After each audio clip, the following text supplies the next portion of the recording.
May lalaki sa Negros Occidental na kinailangang itali at ikulong ng sarili niyang pamilya matapos daw itong mawala sa sarili. At ang hinihinalang dahilan, pagka-addict niya di umano sa mobile games. Mga magulang, mahilig ba sa online games ang inyong mga anak? Nababantayan niyo ba kung ilang oras kada araw sila nakababad sa kakalaro sa kanilang mga cellphone, iPad at computer? Baka kailangan niyo nang tutukan. Ang binata kasing ito, matapos raw ang 3 araw na walang tigil na paglalaro, bigla na lang naging Oy, di mo gawas. agresibo. Oy, ayaw, singgit na, ayaw. Nagwawala siya, nagsisigaw. Pangutana gani kung pila ko katuway gani. Nanununtok, nandudura. Mo pahimuyo ka dili kay lang na. Oo, imo na pong saktan imong lolo. Suntok po rin, suntok sa diya, ipatira po rin. Kung dati, ang binata lang ang hindi makakontrol ng kanyang online game addiction, Gapusol ka na mo ron. ngayon, siya naman daw ang hindi makontrol ng kanyang mga kaanak. Tinari namin siya kay sinasaktan din niya sarili niya. Ayun na kagiro diha. Iro na. It's a prank, siguro. Magaling siyang pumiglas tapos ang bilis niya. At ginawan pa nila ito ng kulungang bakal. Sakit kaayo. Wala may magdahom nga minana siya. Buutan din bata. Bago lang na siya ng graduate sa senior high. Hindi na daon. Muto ka niya, gumani. Doon nagsimula Parang na-addict sa online gaming. Sobrang paglalaro ng online games nga ba ang dahilan kung bakit siya humantong sa ganito? Oy, di mo gawas. Ang binata sa video, tigat Negros Occidental.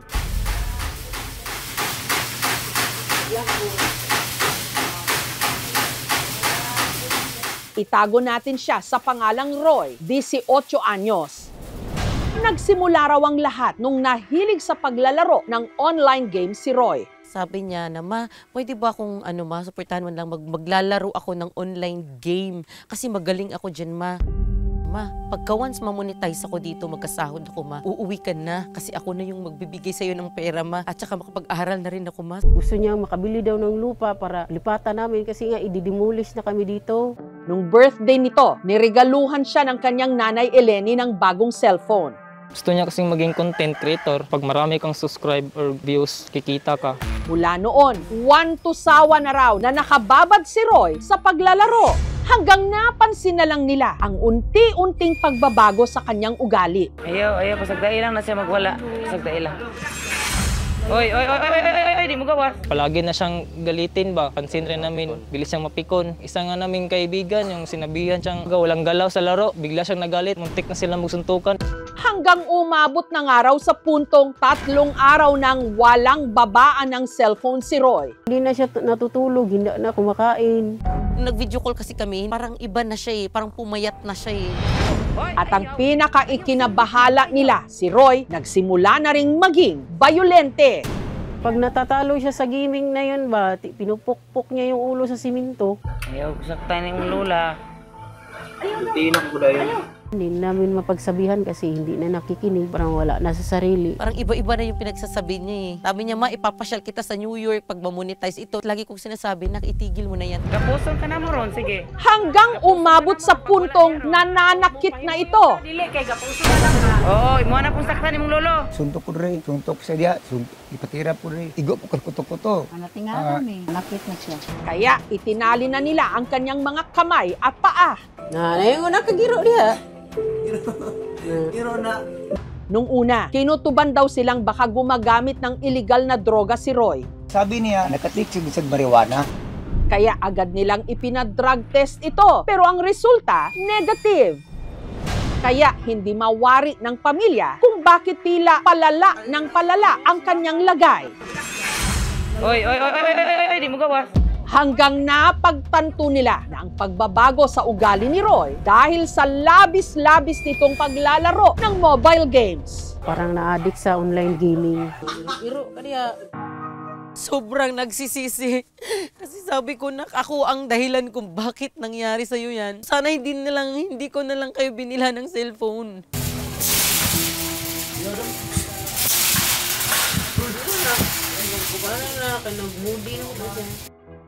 Dahil may pagkakataon naman daw na bumabalik si Roy sa tamang katinuan,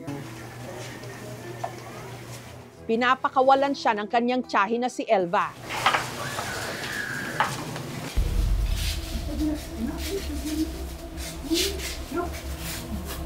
Pero dahil hindi raw ito mapakali nung araw na yon, pilit siyang pinapakalma. Tulong kami. Hindi pwedeng isa po, ma'am, kasi malakas po siya, ma'am. Hindi po kami nabibigay ng kumpiyansa, ma'am, dahil nabugbog na po kami. Malikot siya, matakbo. Mahirap po, ma'am, kasi mga pangailangan namin sa araw-araw, hindi namin magawa dahil magbantay kami sa kanya. Hindi naman po kayang iwan, sinaawa din kami.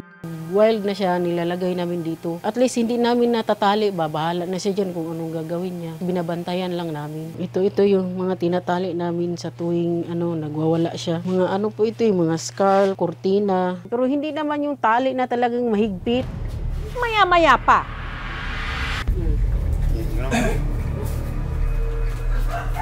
kusang pumasok si Roy sa para niyang kulungan. Masakit din po na nagkaganon yung bata. Aminado rin po na may pagkukulang din po sa kanya. Hindi pa man ipinapanganak daw si Roy, wala nang ugnayan ang kanyang mga magulang. Sa hirap po talaga. Nagta-tricycle driver lang po ako. Para matustusan ang kanyang mga pangangailangan, nagtrabaho ang kanyang nanay Eleni sa Maynila. Mabait na bata naman yun, masunurin. Hindi siya pala sagot. Pagka napagalitan siya o pagka napagsabihan, nakikinig lang siya. Hanggang nalulung na nga raw ito sa online games. Oy, di mo gawas. Na umabot sa puntong tila nawala ito sa kanyang sarili. Nung nabalitaan ni Eleni ang nangyari sa kanyang anak, agad siyang umuwi ng Negros. Nadudurog talaga ako, sir. Kasi sayang, bata pa siya. At saka syempre, marami pa yung mga pangarap. Masakit bilang isang nanay na nakikita yung anak ko. Na ganun. Para matugunan ang kalagayan ni Roy, dinala siya sa isang psychiatrist. He was initially diagnosed to be suffering from brief psychotic disorder. May inisyo si Doc na gamot para makatulog, kumakalma siya. Ay. Ikaw kung pangita, ma. Pero dahil kailangan daw bumalik agad ni Eleni sa trabaho, Hoy, ayaw! Ayaw, singgit nak! Ayaw! nahirapan silang painumin ulit ng gamot si Roy. Nagwawala siya, ma'am. Nagsisigaw. Nyalain na kaiyang mga panultiun, mga kuan na sa kanaang sa online gaming nga mga kuan ba? Mga ngalan.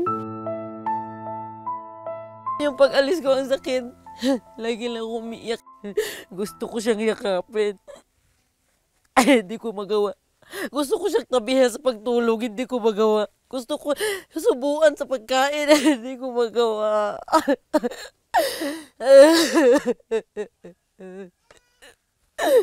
Malayo ko sa anak ko. Nitong Huwebes, bumisita ang tatay ni Roy, si Donald. Sino yan? Nung makita siya ng kanyang anak, lumiwanag ang mukha nito. Manakit ka? Ayaw, panakit. Hindi nga basta hindi ko magpaprisa. Ayaw lang uguan ah. Mudagan mo ka sa guwagod. Relax lang. Pinalabas nila si Roy sa kanyang kulungan. Yun nga lang, bigla itong tumakbo.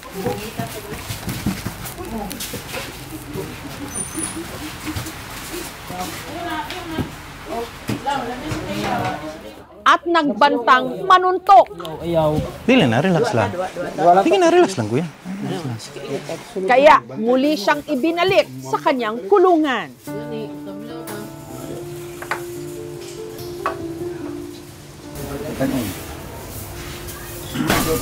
Masakit din po na nasa loob siya.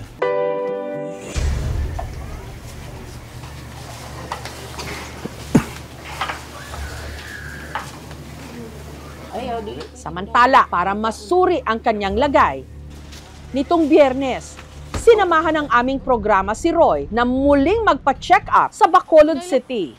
Si Roy, posibleng may schizophreniform disorder, kondisyon sa pag-iisip ng tao na nakararanas ng hallucinations at delusions. Posible pong namana niya yung kanyang mental illness. Sa kanilang family na may mental illness din, na-trigger po yung kanyang condition kasi hindi po maganda yung lifestyle niya. Sa paglalaro niya ng online games, napabayaan niya ang kanyang sarili, napabayaan niya ng kumain. What they need is treatment. Pag tinali mo yan, hindi magagamot yung kanilang illness. Nirefer ko na sa hospital para siya ma-admit. Nabigla kasi ako eh. Hindi namin nakalain na ganun. Hindi ganun pala yung kung ikagagaling niya, okay lang. Na-admit siya, payag naman kami. Kahit papano, gumaan naman pakiramdam kasi may pag-asa pa pala. Nagagaling siya. Sa ngayon, hindi kami talaga pwedeng sumuko. Hanggang sa gumagaling siya ba? Paglalaro po ng online games, hindi po siya masama as long as alam niyo po yung priorities, tapos hindi po napapabayaan yung sarili natin. Magagawa niyo pa rin po ng way na ma-manage yung time. Parang ano lang po yung paglalaro nun. Pampalibang lang po, ganun. Dapat responsible po tayo. So kailangan talagang mag-impose. Ilang oras yung paglalaro? 1 to 2 hours is enough na. Umaasa ako na gagaling yung anak ko. Gusto ko sabihin sa kanya, mahal na mahal ko siya. Kisa mama may dali. Agoy, kalami. Sana matulungan niyo yung anak ko. Nagumaling po siya. Naipagamot po siya. Hindi bangat ang alinmang sobra nagiging addiction. Oy, di mo gawas. Kaya mapanganib.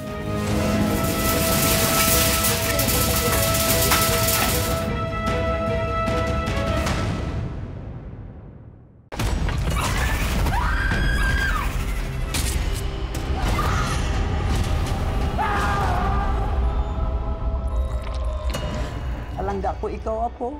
Alangga ko man, Kaula. Ba't ka nagsiman? Maharap ko to eh. Para kay Lola din. Hindi ko na ho alam, hindi ko naiintindihan kung anong nangyari sa kanya.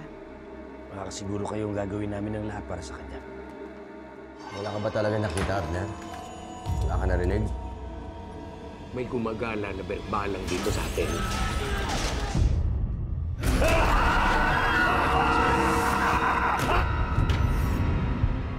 Ang mga nangangambang puso't isip, ginagamit yan ng demonyo para kumapit sa kaluluwa ng tao. Alam mo kung sino yung dapat mong ipagdasal na hindi mo makita? Si Pochong.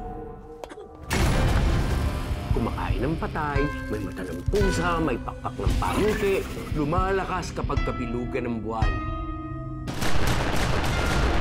Mag-iingat ka sa masusunod mo sasabihin. You know about the Pochong? Please refrain from talking about Pochong. Do not attract its attention. Father Rex, yan po bang pinakamatinding sanib na naharap ninyo? Hindi ako titigil hanggang hindi ako nakapalingin. Hindi tayo papatay. Kakampi natin ng Diyos. Huwag sumamangita sa akin! Ha? Masusunod ang kaluluwa mo, Silvia mo! Mapatawad ng Diyos sa lahat ng lumalapit sa kanya!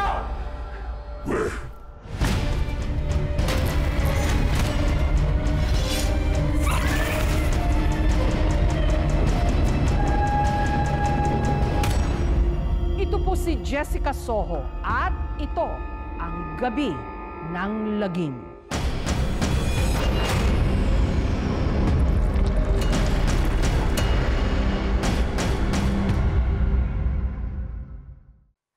Thank you for watching, mga kapuso. Kung nagustuhan niyo po ang videong ito, subscribe na sa GMA Public Affairs YouTube channel. And don't forget to hit the bell button for our latest updates.